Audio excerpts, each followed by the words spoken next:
বাংলা নাটকের দর্শকদের জন্য অপেক্ষা করছে এক মহা ধামাকাদার ও টানটান উত্তেজনাকর পর্ব।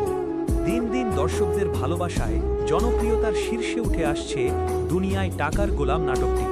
একের পর এক টুইস্ট দিয়ে দর্শকদের ধরে রেখেছেন পরিচালক।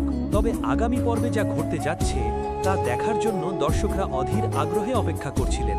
সবাই চেয়েছিলেন যে কোনো উপায়েই হোক গোলাম তার স্মৃতিশক্তি ফিরে পাক এবং আবার সেই পুরনো সেজাদ খান রূপে পর্দায় হাজির হোক। দর্শকদের সেই মনের আশাই এবার পূরণ হতে চলেছে। গত পর্বে আমরা দেখেছি ফাতেমা গোলামকে কিডন্যাপ করে হসপিটালে নিয়ে আসে। ফাতেমার ভয়ে গোলাম তটস্থ, কারণ সে মনে করে ভাবির কথা না শুনলে ভাবি তাকে গুলি করে দেবে। তাই ফাতেমা যা বলে গোলাম বাধ্য ছেলের মতো তাই শোনে। এরই মধ্যে ফাতেমা ডাক্তারের সাথে যোগাযোগ করে এবং সেখানে আসলাম সাহেবও এসে উপস্থিত হন। ডাক্তার গোলামকে পুঙ্খানুপুঙ্খভাবে চেক আপ করার পর এক দারুণ সুখবর দেন। তিনি জানান গোলামের স্মৃতিশক্তি খুব শীঘ্রই ফিরে পাওয়া সম্ভব, তবে এর জন্য তার মাথায় একটি ছোট্ট অপারেশন করতে হবে। আপনারা পারমিশন দিলেই আমরা কাজ শুরু করতে পারি।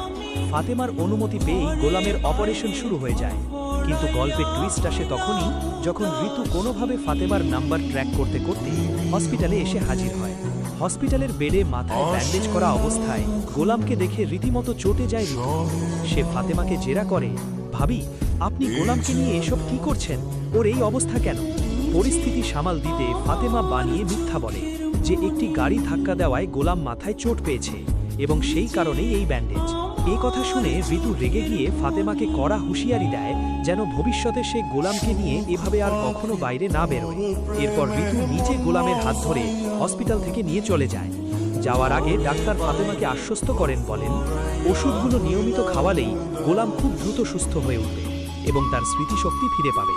বন্ধুরা, দুনিয়ায় টাকার গোলাম নাটকের আগামী পর্বে এই চমৎকার এবং হাই ভোল্টেজ ড্রামাই আপনারা দেখতে পাবেন। গোলাম কি আসলেই তার স্মৃতিশক্তি ফিরে পেয়ে আবার সেজাদ খান হয়ে প্রতিশোধ নেবে?